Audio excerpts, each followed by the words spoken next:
Welcome back to Chaos Collectibles. So it's been a very long day today, and I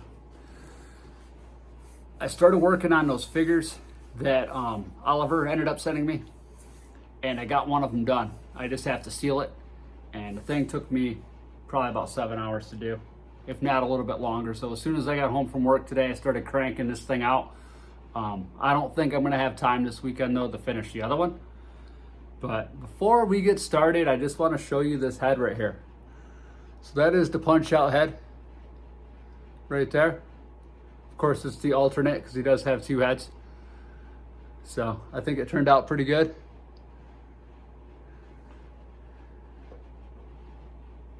And he wanted this guy done a specific way. So I just hope I meet his expectations as far as that goes. But I'm pretty happy with the way it turned out. So there it is. And he wanted a very rusted, weathered look on this guy. I just have to be careful because these magnets and these figures aren't that good. I picked this thing up and the bottom half of it wants to fall off. So that is one thing that he could do better with these is give them stronger frickin' magnets.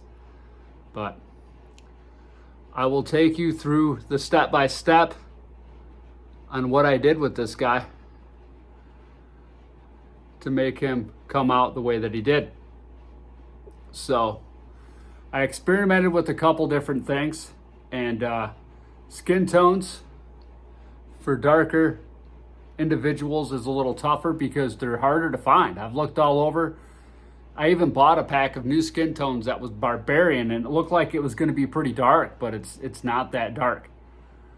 So what I ended up doing was I primed it with the Fur Brown because that's the cheapest primer that I could get, so I had to repaint the whole thing.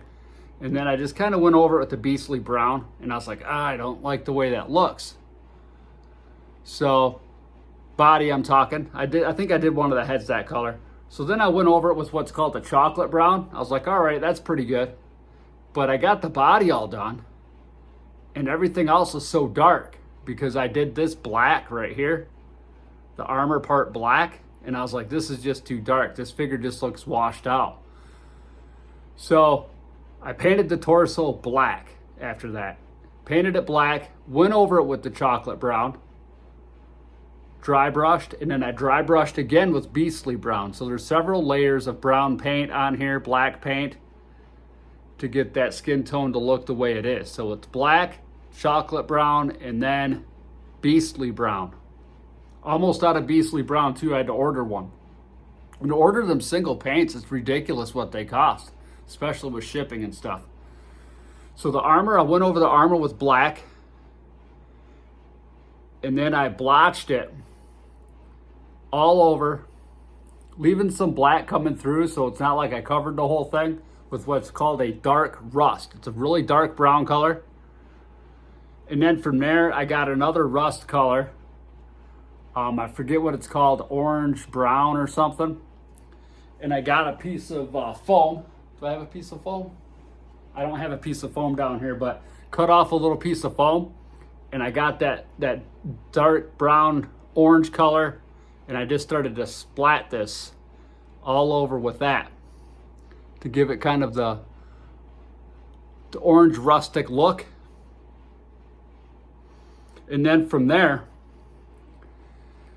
I got gunmetal and just dry brushed it with gunmetal so that it still had some shininess to it.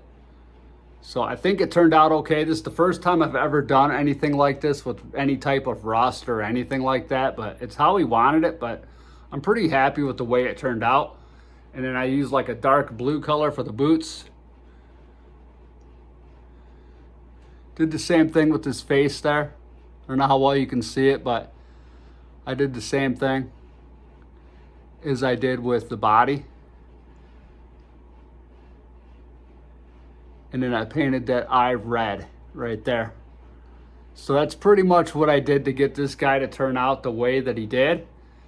And of course, we can swap heads on this bad boy right here and give him that head there. But I prefer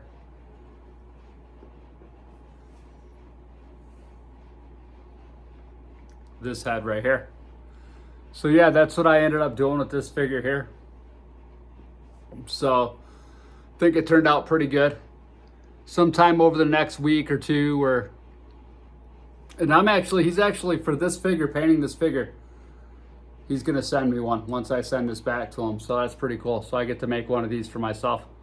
Now I know what it's gonna take to do it. About 7 hours work, but not that bad. That Conan took me 10 and a half. So yeah, there you have it, everybody. This is the Punch Out figure, Cyborg, and let me know what you think. All right, thanks again for tuning in. I hope you all have an awesome day. Until next time. Woo!